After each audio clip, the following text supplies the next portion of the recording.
Father Okunere touchable. Yeah, I'll respond to video. May last, he was trying to explain things for people to understand. And Obido Kawan or Brotaka and Ebuka Obi matter. That is not the issue. But anyway, Chiyennoga say that he came to Father Mbaka's house at Enugu town. That he came, he waited for Father Mbaka, no, from Father Mbaka, he even signed at the gates. Nande gate man, Father Mbaka, some of them took pictures with him. And he heard that Father Mbaka no Ocho region and Ebuka Obi. Then I direct Father Mbaka and Ocho region and Ebuka Obi. Father Mbaka be your bishop. Father Mbaka under your diocese. Why do you people like co-joining heads? If direct all Father Mbaka no degene. Go direct Father Mbaka and no be koya Father ko all Father Mbaka kaya na esuru jengwo ala. Nanke Ebuka Obi. Father Okunere, in your all the wisdoms and all your intellectual exposition, in your own best of knowledge, in Achibam, that's no insult to Nine. I was listening to your video, I was waiting you to reflect over all those times of criticizing Father Mbaka, over all those times of Governor Ezioku insulting Father Mbaka, J Park insulting Father Mbaka, Ezugo Global insulting Father Mbaka, Akuzion insulting Father Mbaka, Ogechi Okekenjaka insulting Father Mbaka. I was waiting for you to list all those things out.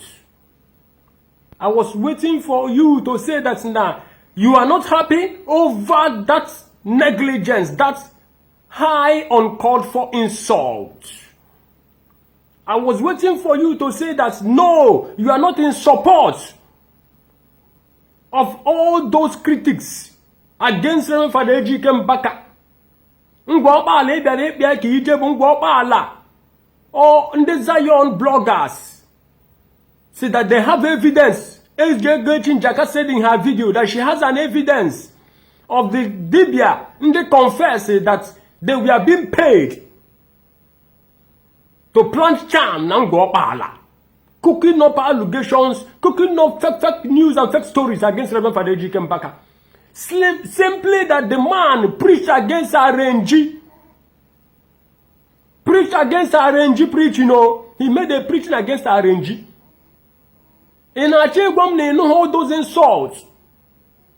In Achegwam, they know preaching Ebuka Obi.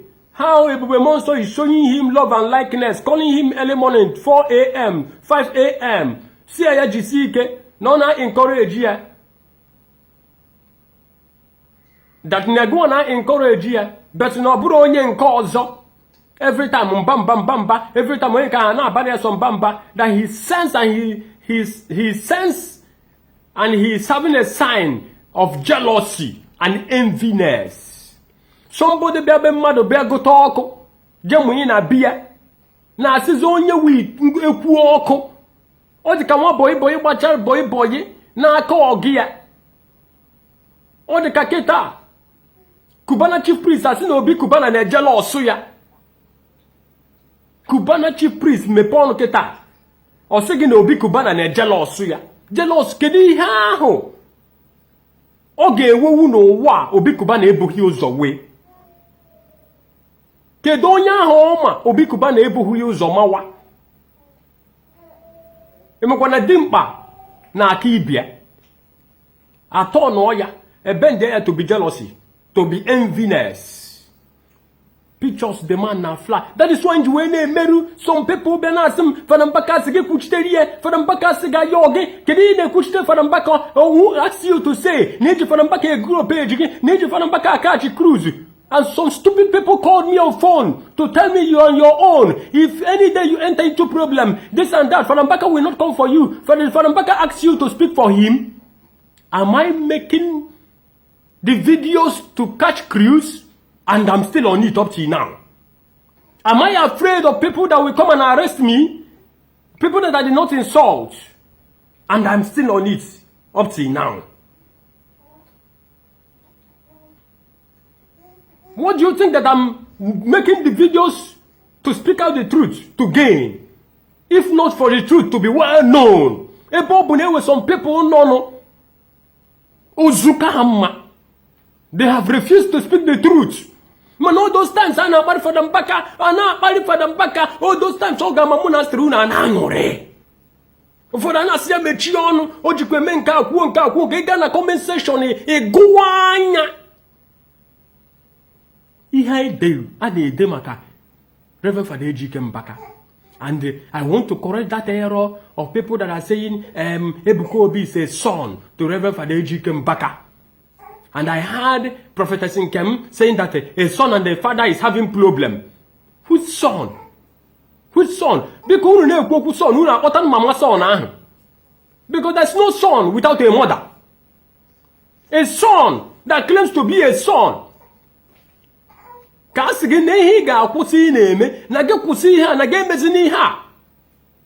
You should stop talking about the problem the man has with his bishop.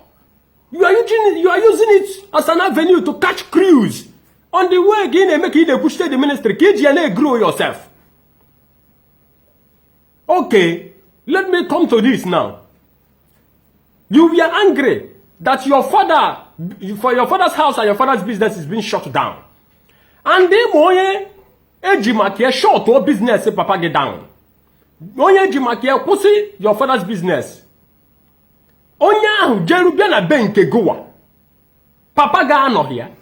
Papa went down on suspension because of no kuroku. Go okwu papa gi na-ekwu ka go na-ekwu kwa. Inabatazi onya ya na nna gi na adiro na mma. Nabata ya. Nna gi ahụ. Papa gi ahụ. If Father Mbaka we are to be your biological father, you are to be the biological son. Will your father be happy with you? Let's be sincere. Peter Obi Makia short to adoration ministry down. Over stinginess preaching. Otigua, as we may preach now in Jigoria. A major preaching stinginess, Peter Obi Goria, no Yakagua. A Jimakia short to adoration ministry down.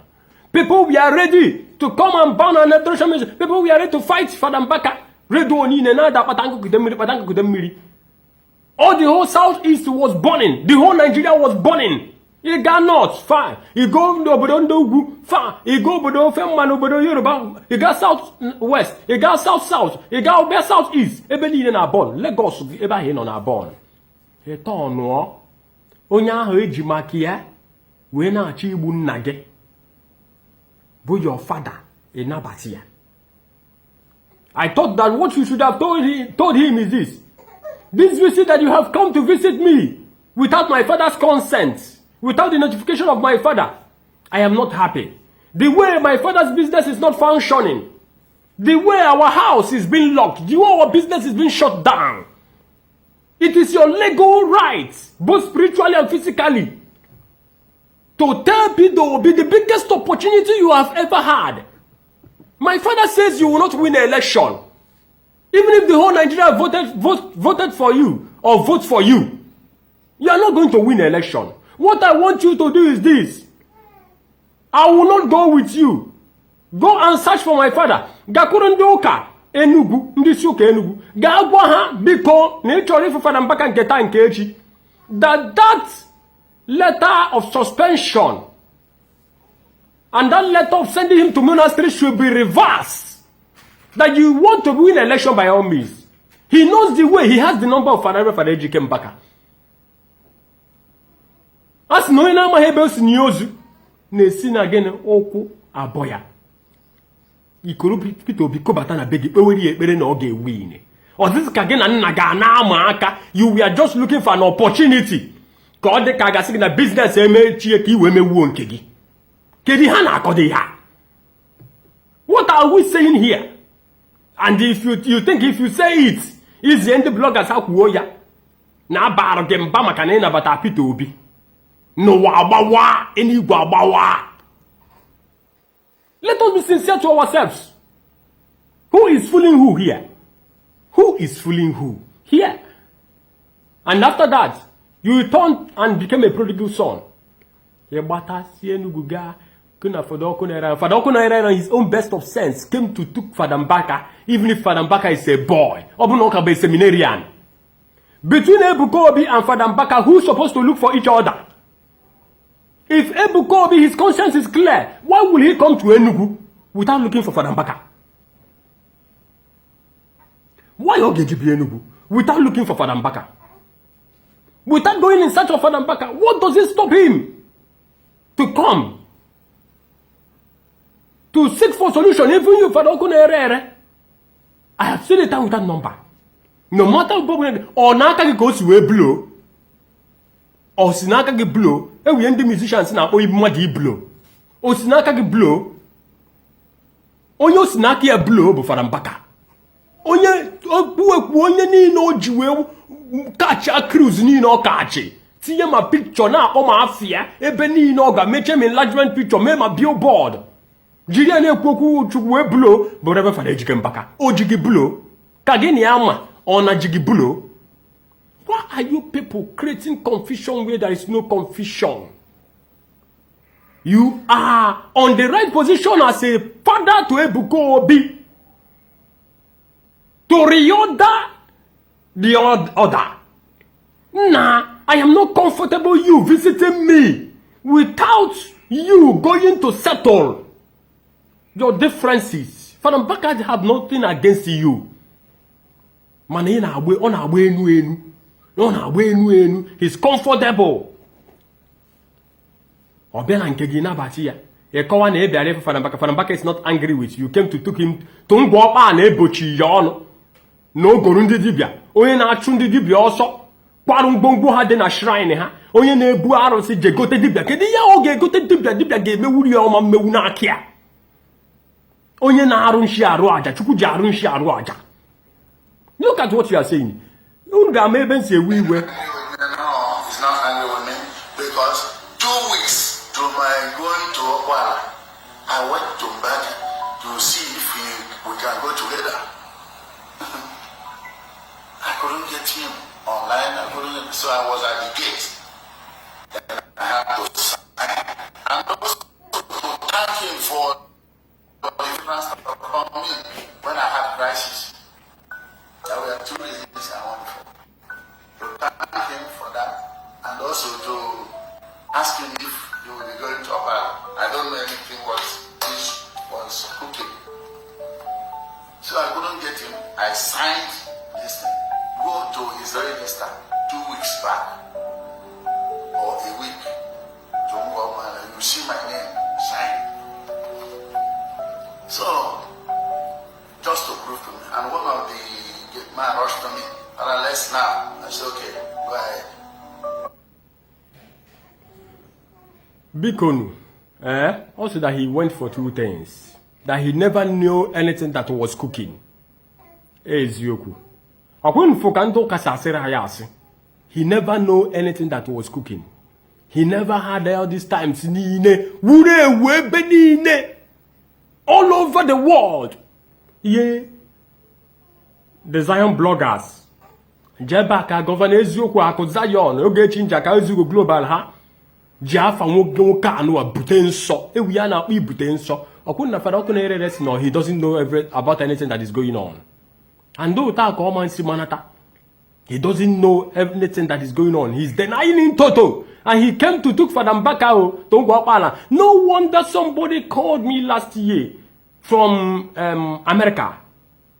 Washington, and that person was asking me, yes, that he had a news that he's in Zion ministry, that no land go to Nigeria, no Zion, no Gaza ministry. Now 1 year no Zion ministry, ne cheya 1 year wine, now go up that they announced today that Father Mbaka is coming, that Father Mbaka will be there. That they heard that Father Mbaka will be there. That then and soon as Zion ministry go up, that Father Mbaka ga be eba. No wonder. Okay, ndo ka na akuzikwa na iye ka ina amuta ekenekwe mu unu.